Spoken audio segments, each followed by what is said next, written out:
After thwarting the chastity in a rather one-sided contest, you return to your wagon to consider your next move.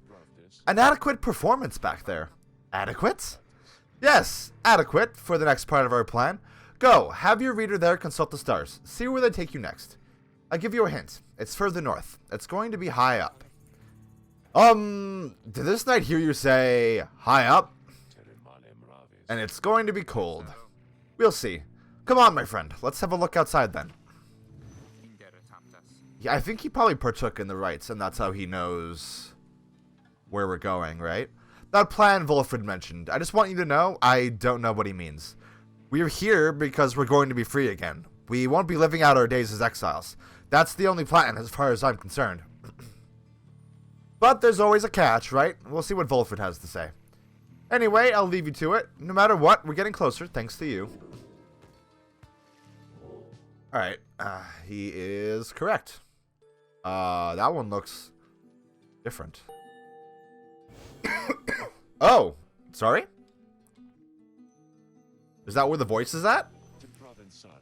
So now you see it for yourself. You are somewhat to the north where looms Mount Elodial, at the very top of the Fall of Solium. You confirm the stars indicated this exactly. Wolfred, sir, how did you know? Wolfred smiles back at him, but he senses thoughts as though he is directing them at you. I'm sorry? Voice acting? He turns back to Hedwyn. Your reader's skills, while rare, are not unique, but as I said, I'll let her do the job. I see that you have something special going here, which benefits the plan. What plan? I thought this was about our freedom. Oh, fear not, my boy, it is indeed. Plenty of time to tell you all about it on the way. For now, however, you look like you can use some rest, and for that matter, so can I, if you'll excuse me. You sense your companions are exhausted from their recent travels. Given the road ahead, you agree it would be best to take the night to recover as much as possible. Yeah, that's probably the case. At dawn, Wolfred is already up. He reveals to you a pathway through the woods into the cold lands to the north, beyond which lies your next destination. That makes it really easy. That's not even that far away. Ooh. This place is really pretty. Is that a little window built into the ice there? Right? Like right in the middle? You get clear of the woods at last and arrive in lands grown cold in the shadow of Mount Elodial. You will have to make it all the way to the top. In a moment of respite, Wolfred calls everyone together to discuss matters pertaining to the rites and the plan to which he alluded. You banded together with a common faith that freedom from the downside is not possible, am I correct? But let me ask you something. What does freedom even mean to you? He looks in your direction as he asks, defying you to answer. You cannot sense his own thoughts on the subject and only know the truth of how you feel. Oh.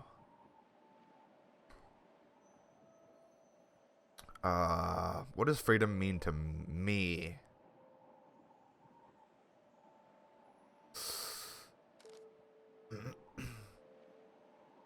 I like that one. Yeah, you know what? We'll do this one. We tell Wolfred that freedom means not having to answer to anyone, and going through life beholden only to one's own will. He considers your remarks for a short while. Perhaps you led a troubled childhood, my girl, for all of us at one time or another have to answer to someone with more wisdom in the world than we. Though you make reference to the kind of authority which governs the commonwealth we know, which sent us down the river into exile. Would you be free if you were ruled beneath those bylaws once again? He then turns his attention to the whole group.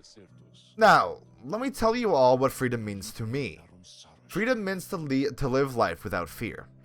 To be able to indulge one's curiosities and passions, at least the ones that cause no harm to others, without the constant threat of judgment and reprisal. Freedom means not being made a criminal for what you know, or whom you love, or what you choose to think or not think. He looks out toward the distant mountains. Within the next few days, your time in exile could come to an end. You could see the Commonwealth once more.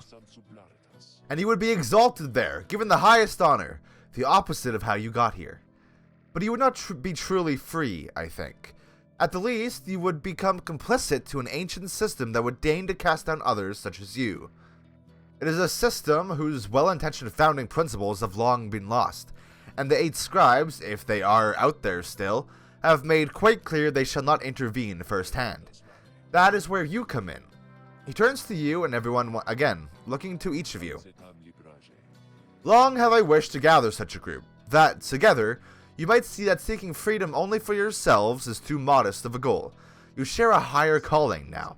The plan, then, is this. We free each other from downside through the rites. Then we meet up on the other side. We organize. Each new moon at dusk, we join together at the Spiral Sanctum.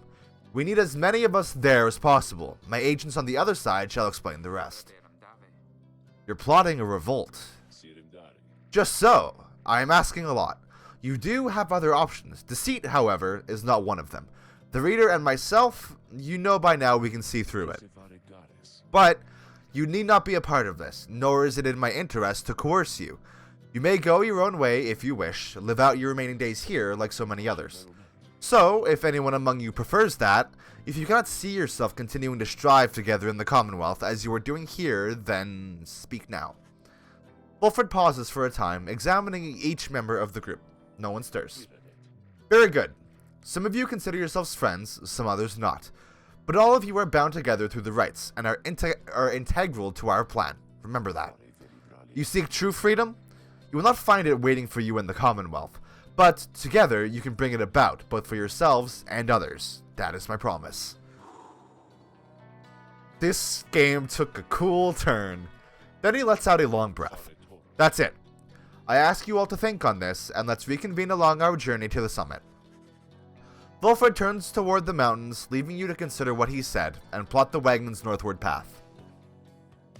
Very, very cool. I need a drink, oh my god. Doing Jenkins' voice. I have a newfound respect for Griffin McElroy doing like 9 character voices in a single episode of the fucking Adventure Zone. Beyond lies Mount Elodial. I suggest we make camp here at the base of the mountain, for we shall need our spirits and our strength to make the ascent. Alright. Who can we chat? Ooh. Never mind. Hold on. Let's do this quick.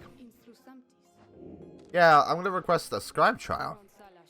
And we will do Headwind. Oh, you must mean that nomad boy. So innocent, that one. I should have a lot of work to do with him. Then let us bring him forth. Soon, Headwind appears in heed of the summons. Hey, my friend, what's going on? Don't worry. You're just gonna pass out for a little bit. And we're gonna, like, go into some strange realm with, like, ghosts and shit. Don't worry about it. It's all good. So what's his test exactly? The apparition Sandra appears and unfastens her mask. Listen well, boy. You answer to me here. Understood. You are a fool. Do not talk back to me. Your reliance on your friends is such a burden upon them. Let us see what you can do without their aid, save for that of your lovely reader there. Okay. Oh. Really doing that, huh? Okay. Okay. Really, took me by surprise there. Alright. Let's be more careful about this. Yep. Okay. I like, completely forgot how Headwind plays. Okay.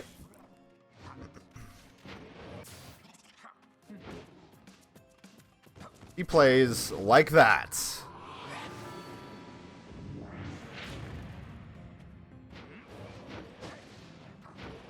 Okay. Be more defensive. We can probably take somebody out. Oh, shit. Okay, yeah, that was really bad on my part. That was a dumb bad move. Okay. Oh, yeah, that was a dumb bad move. That was definitely a dumb bad move on my part. Uh-oh. Fuck. That wasn't great. That could have been better. Okay, let's go, let's go, let's go, let's go, let's go! We do it!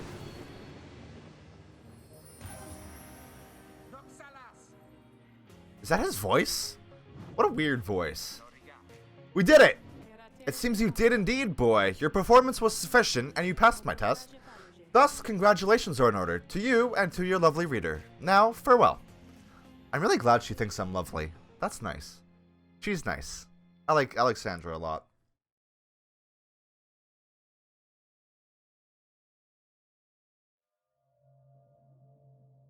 Now what does Hedwin get out of this?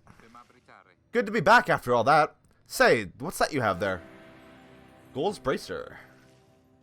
Let's see what it does for him. Hedwin power casts his aura with greater ease and gains infinite stamina on hit for 2 seconds. Oh hell yeah. Alright. Earlier, Volfred called for a group meeting, presumably to reveal his plan in more detail. Instead, he reveals some bad news. Wait, what are you saying? What I'm saying, my boy, is that while you can indeed get yourself out of here, it can't be all of you at once. We earn our way back one by one, or not at all. But I swore that we'd go free, together. We may go free together yet, but it's going to take time, and this is only the first phase. You, Hedwin, and the others exchange glances. Let me make this plainer for you still. Here is how the coming days are going to unfold. First, we're going to ascend Mount Elodiel there to the north. You may not think this wagon's fit for it, though rest assured it's made the journey many times. Next, we'll pass through Scribe's Gate. Only the worthy pass through there, as your reader could attest, if she did not merely skim that chapter of the book. Afterwards, we'll reach the Fall of Solium, and meet our adversaries in the rites. They are to be the Tempers, led by the demon Ignarius. You'll know him when you see him. Both you and they shall choose someone from your respective ranks. Then, once one of the triumvirates prevails, somebody will be whisked home back to the Commonwealth. Whisked home to the Commonwealth? Precisely. Once returned, our somebody is taken in and clothed and fully pardoned. The Commonwealth knows about all this?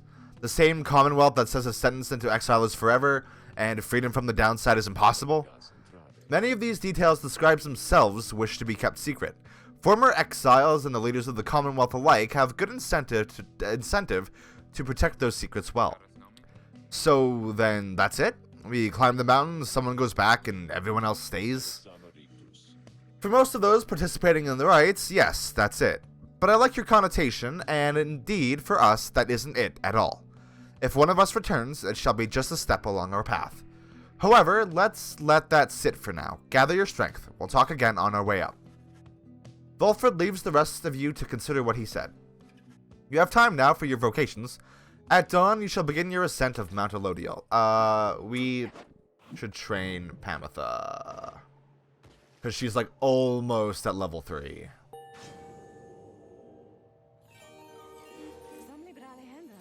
And her other one was that one. That one's not. I don't like her aura though. Pamitha can use a dash ability in rapid succession and for less stamina. Oh yeah. Okay. Who are we gonna chat with? Probably Hedwin. Nope. Okay.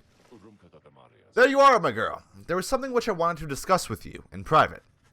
Volfred stares at you rather intently, as if reaching out to you, and then...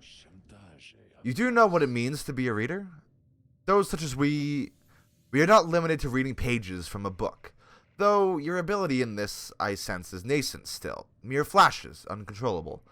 I see as well now that they haven't told you yet, your friends, and that explains a lot. They haven't told you readers such as you cannot go free. I had wondered why you would insist on pressing onward with this group in light of this. The answer then was plain. You simply did not know or fully realize. They did not deceive you, by the way. There is no reason they would know themselves other than Tariq, who shall not influence your thinking in such matters. Rather, I had expected, when at first we met, that you already knew the truth of this from having read the passage in the Book of Rites, which states it plain. Only those who shall conduct the rites firsthand shall walk the path toward enlightenment and become eligible to regain their freedom. Perhaps you have not gotten to that part just yet. Oh. That shit sucks. Volfred breaks free from you and looks at you again. Then he speaks to you as normal. It is plain that you are not in adequate condition to conduct the rites, and this group values you as reader. I wish only to ensure you understand what you were getting into here. Despite whatever hopes and dreams and promises might have been shared, I do not think the rites can help you to return, if that is what you had in mind. So, once again, I invite you to depart, and I will see to it that you are compensated. Do not misunderstand. If it is your wish to remain, then you are welcome. But this journey we are on, it has no guarantees. Not for you, nor any one of us. Do you understand?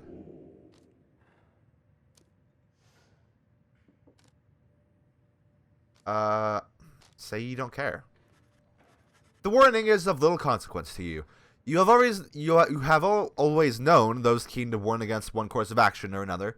None of it swayed you, and as ever, you shall forge your path. Very well. A lack of concern is fine with me, although I do not share your outlook, as long as yours is not a lack of understanding. Know that we have much at stake here in this, anyway. Much more than just a shot at going back into that Commonwealth, which cast us down here to begin with. It sounds like you intend to stick around. Then we'll have lots more time to chat, as we ascend the Sacred Mountain in the coming days. Until then. He strides out of the wagon then, leaving you with your thoughts. So... Okay, so the reader can't go at all. Unless we conduct the rites ourselves. And only one person can go at a time. How many members of our party do we have? 1, 2, 3, 4, 5, 6, 7. So, are we gonna have to go through this loop like 7 times? That seems excessive, right? Wow, we're going to a new Vista already? Oh, hey. Oh, I thought it was way more pink than that. That's really disappointing. This place does look pretty cool, though.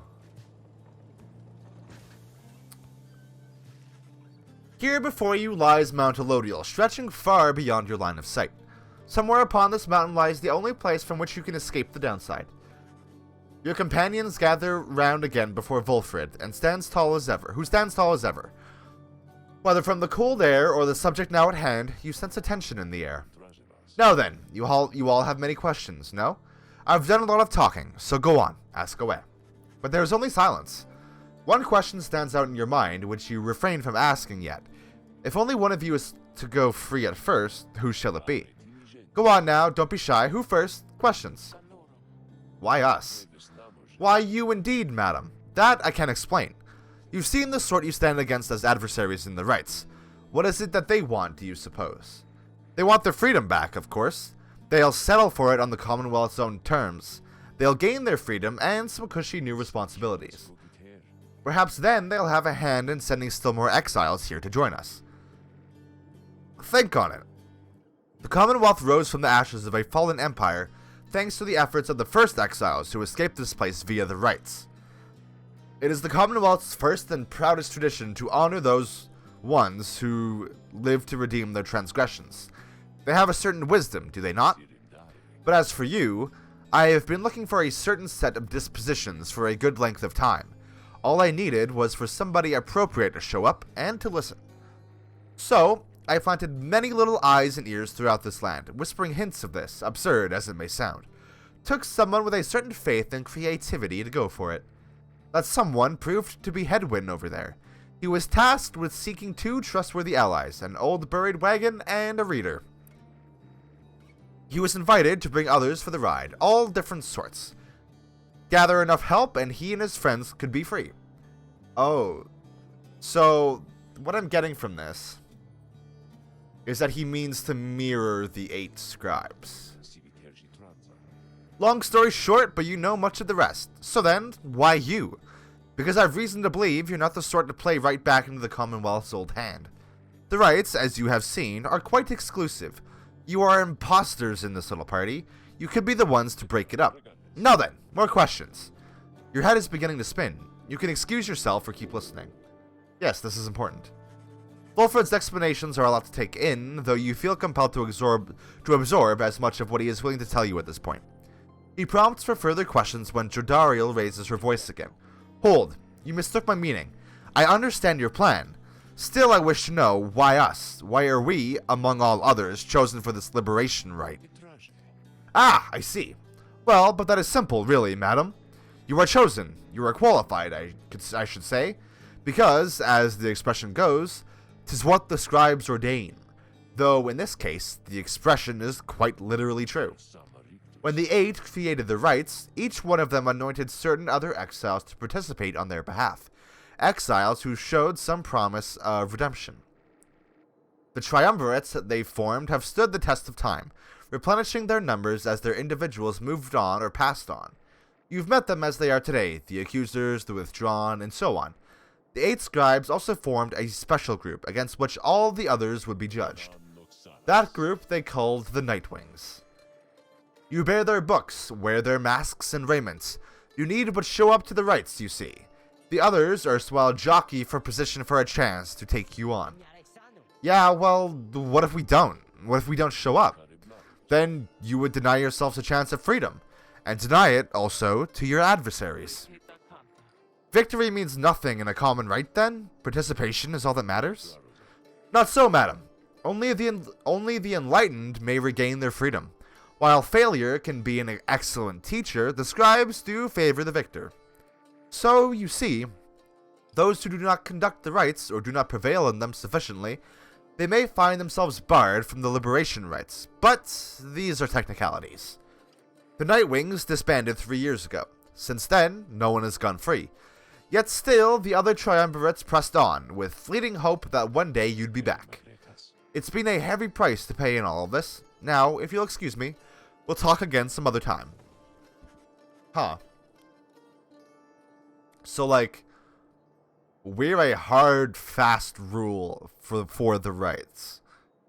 Wait, so if all of the Nightwings free themselves, then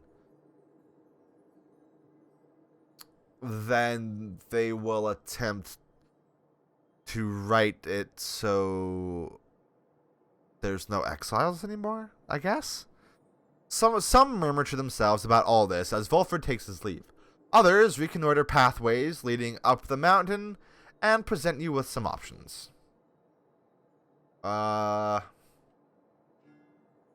Bay believes the 8 scribes will bless whoever goes through here. Pamitha expects some long-lost valuables to be stashed here. Yeah, we could probably use that. Sorry, Bay. We did yours not that long ago.